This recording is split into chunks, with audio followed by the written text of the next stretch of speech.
Hello Stargazers, Bryan Colter here, Evolutionary Astrologer for your horoscope video for the upcoming Cancer full moon that happens on December 29th. And before we get to that though, you're probably curious why I have a different setting back here, because I'm about to film a few videos for my upcoming website, which will be released hopefully, if everything goes well, before my next video in a couple weeks. And I'm very excited about this website. I'm launching my School of Astrology, where I'll start teaching classes, and also my School of Consciousness, where I'll be teaching meditation and mysticism. So stay tuned for that. I'm very excited.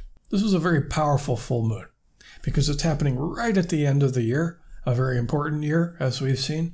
Also, it's in its own sign. Moon rules Cancer. And as I've said in many of my videos, whenever a planet's in its own sign, it is on steroids. So supercharged full moon.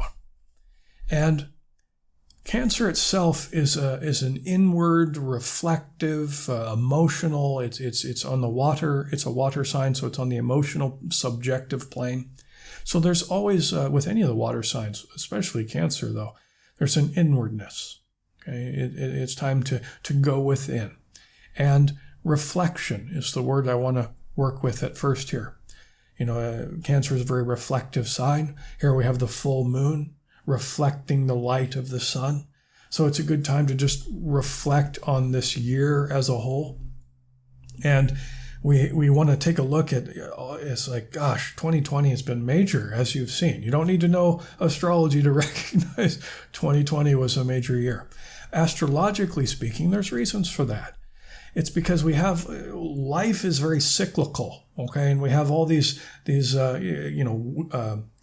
in the clock of life, and they're all clicking together, click, click, click. And sometimes they have major clicks, very rare clicks that come together amidst this symphony of the spheres. And we had the Saturn-Pluto conjunction happen right at the beginning of the year. And then we had the Saturn-Jupiter-Pluto conjunction, okay, that happened through middle to the late of the year. Then we had the Jupiter-Pluto conjunctions. And then we have what we're experiencing now, which is the Saturn-Jupiter conjunction.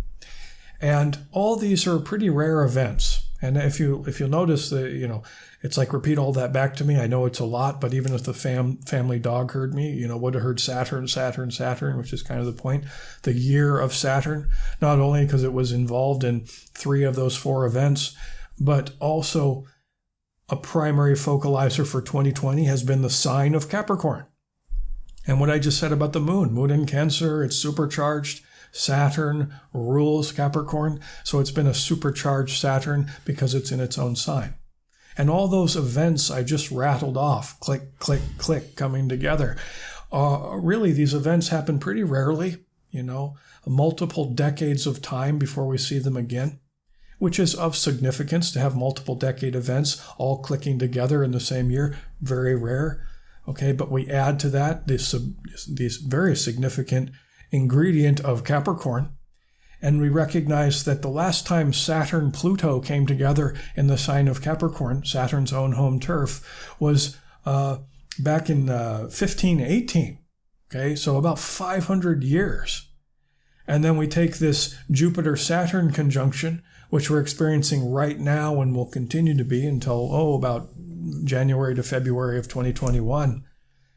That event happens once every 20 years, 2 decades. But this is what I talked about in my last video extensively. This Jupiter-Saturn, what they do is they come together in a certain element, air, water, earth, or fire, and they stay in that element for a 200-year cycle. So now we're firmly in the air family of signs for the next 200 years, starting a new 200-year cycle, which we haven't been in this air family with these 2 planets for 800 years. So 500 years, 800 years. And then we take this very rare Jupiter-Saturn-Pluto event all coming together, holding hands in the sky in the sign of Capricorn. Last time this happened was around 1285. Okay, so, roughly speaking, about 700 plus years ago, 750. And then the time before that it happened was in 1900 BC. Okay, So this isn't just a couple, decade events, click, click, click. I mean, these are big wheels, click, click. That's why all the astrologers knew this year was going to be monumental. They knew it was going to be epochal, And of course, we reflect, the moon reflecting the light of the sun at the end of this year, reflect on this year. And of course, for many of us, you're like, I don't want to reflect on this year. It's over. It's done. Let's move on to 2021. Greener pastures. Let's think ahead. And I totally respect that. I'm kind of in the same camp. But it's important to recognize as we reflect briefly here, okay, with detached observation, what was the significance of this year? With this style of astrology, we're always trying to contemplate, okay, what's the evolutionary intention here? The philosophy baked into this approach of astrology is that ultimately we're here to learn, grow, and evolve. What the heck were we learning this year other than life sucks, Sounds pretty cynical, but, of course, it's easy to be cynical after this year. So even if the astrological weather, so to speak, that we're experiencing collectively, even if it's auspicious and supportive and uplifting and nothing but sunshine, cuddle bears, and unicorn farts, or if it's more weighty, heavy, oppressive, really are rubbing our noses in the dirt, which 2020 is more in that camp, but either way, everything represents an evolutionary opportunity. And what was the purpose in this meaningful universe, where everything has a purpose and a reason for experiencing our noses in the dirt? Well, the year of Saturn, the great work of wisening up. Saturn derives from the word wizard, okay? And wizard derives from the word wizened. When we start getting credibility lines on our face and we start to look more wizened. So the evolutionary opportunity for us in 2020 was to basically grow up. And of course, becoming wiser, growing up, what usually coincides with that is growing pains. It's been the year of growing pains. We've been becoming more mature. And I imagine the aliens out there looking, observing humanity probably view us as very much in our infancy stage, technologically, certainly, but also maybe just emotionally and spiritually. We're kind of toddlers from their perspective because they're so evolved. I mean, I don't know how evolved they are. I've never met one, but I'm just imagining here in my little fantasy, kind of looking at us as concerned parents, And here we are going through these growing pains. And just riffing on the aliens a little bit more, they didn't start popping into our field of awareness till we started dropping bombs, on Japan, nuclear weapons that kind of got their attention. It's like, oh, toddlers with nuclear warfare, that's a little dangerous. And again, in this interconnected universe, what we're doing here has an effect on other beings as well. So then they started paying really close attention. And also popping it out of their dimension into ours and making themselves visible, letting us know that they're there, okay? So here we are, growing up. Now we take that idea of maturation, and we can even, the evolutionary intention collectively, we even take it another layer deeper. It's like, why? Why was it important for us to grow up? Why was it important for us to recognize the insanity of our current system? Seeing all the chinks in the armor so vividly, almost like we're watching some dark comedy. Why was this important? Well, because we need to change, We needed to mature to get ready for what's coming next. And it's been heavy, weighty, and oppressive. Now, for years now, I've been saying, way before I was into astrology, this was sort of just like an inner intuition, I guess you could say. I've always been optimistic and positive for a better future for humanity. But what I've always said is, it's going to get worse before it gets better. The old has to give way to make way for the new. Things need to come to an end, famously, before there's a new beginning. So it's going to get worse before it gets better. 2020 was the worst. 2021 has its own set of complications. that we do have the Saturn's not done with us yet, by the way. It's going to be entering the other sign that rules Aquarius, but it won't be aided and abetted by all these other planets. We will be headed into a Saturn-Uranus square throughout 2021 and into 2022. That has its own set of complications, but it's not quite as tense. It doesn't have all these other events coinciding with it, although it will have its own set of challenges. But we are experiencing this great awakening, wisening up, and we will start, I believe, demanding a better future for us, demanding more freedom. And this is going to be the major theme I'll be talking about throughout 2021. But in order to prepare for that, we needed to become wiser in 2020. So that, in my opinion, that's the evolutionary purpose. So here we are, 2020, this year that really felt like the walls were closing in on us. That's the imagery that comes to mind. And if we have too much Saturn, too much Capricorn in our life, especially the heavier side of it, which can manifest emotionally as a lot of depression, a lot of loneliness, despair, hopelessness, which of course the events of this year has provided a lot of that for people in the globe. Too much of that, the heart can start to check out. This is too painful to feel. Tears that people are afraid to cry. We became kind of braced for one damn thing after another. This stoic acceptance of this crappy hand that we're dealt. This is all shadow side Capricorn stuff, okay? Which of course we want to avoid the shadow side, but we're globally a lot of people are feeling these emotions. So what's the antidote?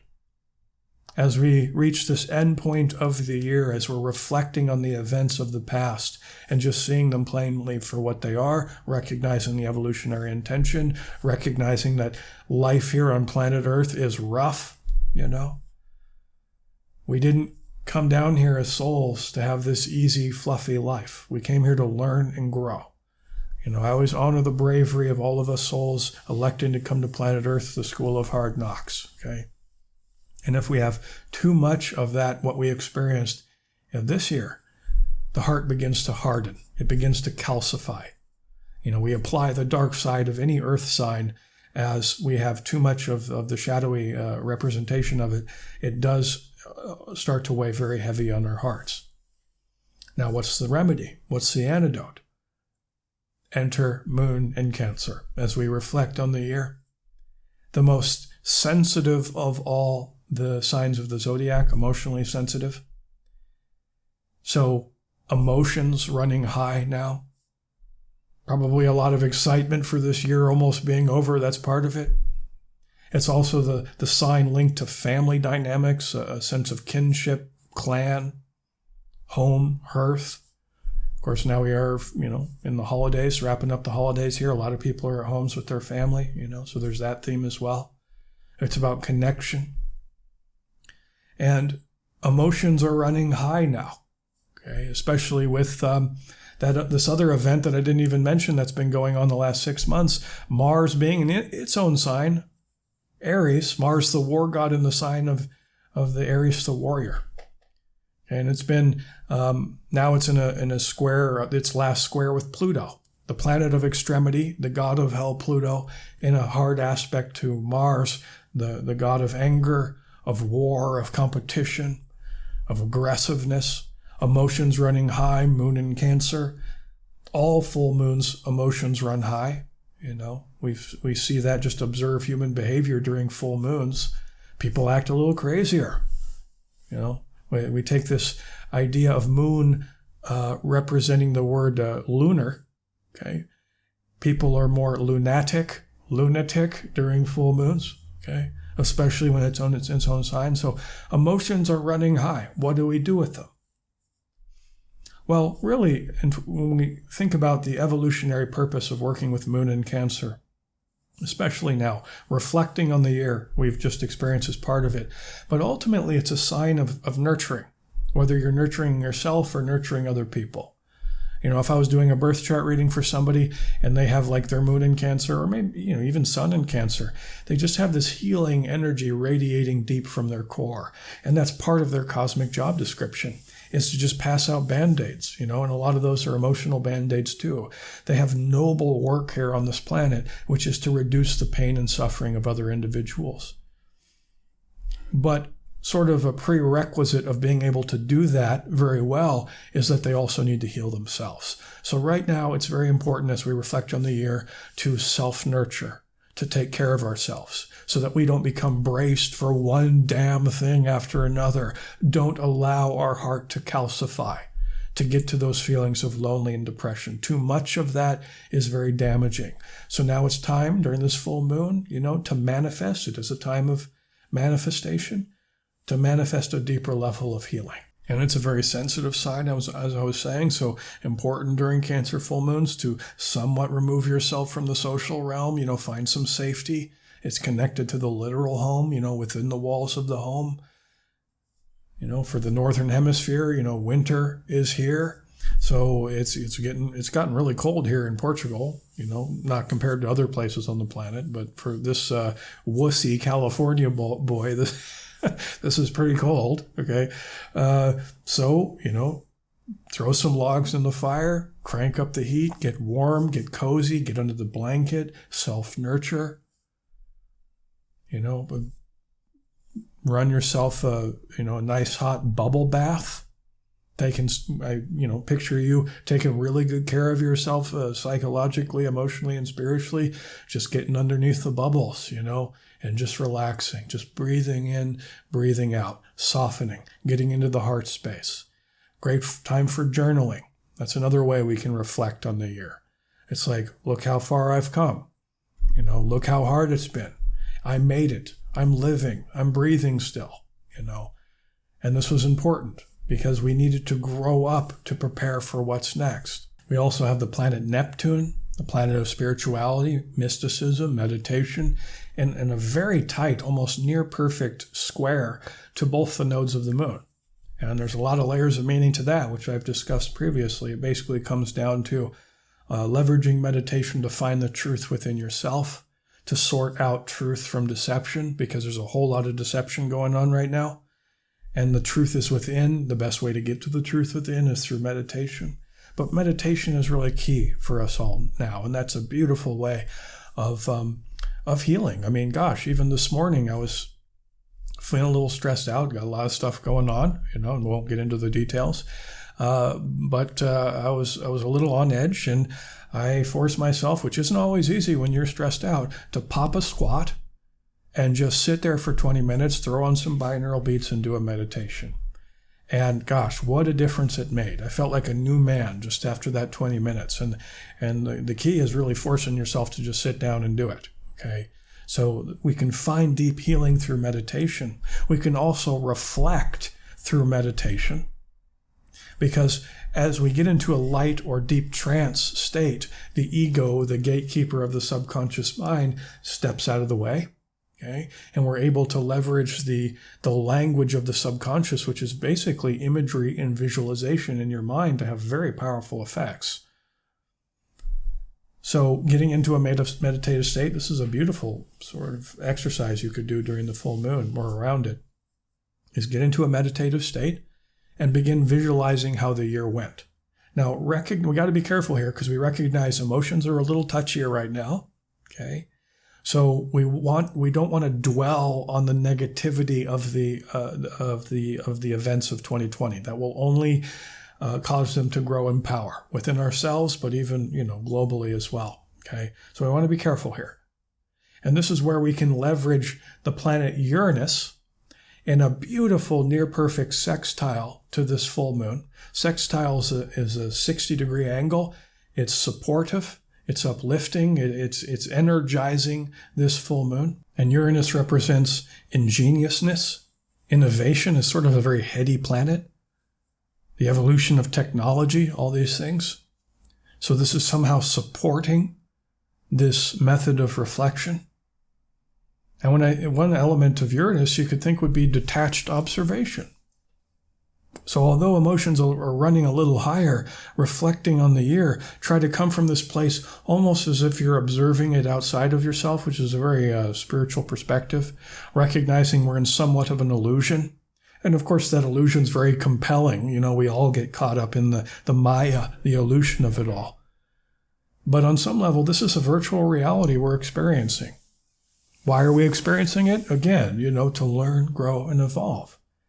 So reflecting on the events of 2020 from this place of detached observation, seeing how much you grew through these experiences and honoring that. Okay? Developing compassion, empathy. That's a beautiful emotion for Cancer. Feeling more empathetic about, your journey through this year, other people's journey through this year, how hard it's been, and sending out feelings of love, not only to yourself, but to other people, radiating this healing energy. That's the best way to work with this full moon. So this period of TLC, tender love and care via bubble baths, or whatever, the purpose of that is to soften this battle-hardened heart so we don't just brace for one damn thing after another, become the old grouches, It's like, we need to soften. Reflecting, honoring the purpose, the evolutionary intention of 2020. Also recognizing on some level this was a co-creative process. Everything here on planet Earth is co-creative with the superpower that is our consciousnesses. We are extensions of God. So taking some sort of responsibility and accountability, that's not to minimize how awful it was for some of us, but just recognizing we have a part to play in the grand scheme of things. 2020 needed to happen. All the wheels coming together, click, click, click, creating space and more wisdom within us for something new. And this next decade is going to be a wild ride of evolution on every level, especially technology, but really every level. And in 2021 that we're coming into, as I'll be talking about continually throughout the year, this Saturn-Uranus square is going to be about the old structures of control and rigidity, those walls closing in, which we've been feeling so strongly this year, and that friction against that, and people wanting more freedom because we've become wiser. Now we're going to demand more freedom in our lives. And the positive consequence of that, of this better future, is that we will be more interconnected, we'll have access to higher levels of technology, and the amount of evolution we're going to experience over the next 10 years, I believe, is going to be mind-blowing. So I'm very excited. It's going to get a lot better, but again, it had to get worse before it got better. So that's the core evolutionary intention now, with the goal always being to expand our consciousness.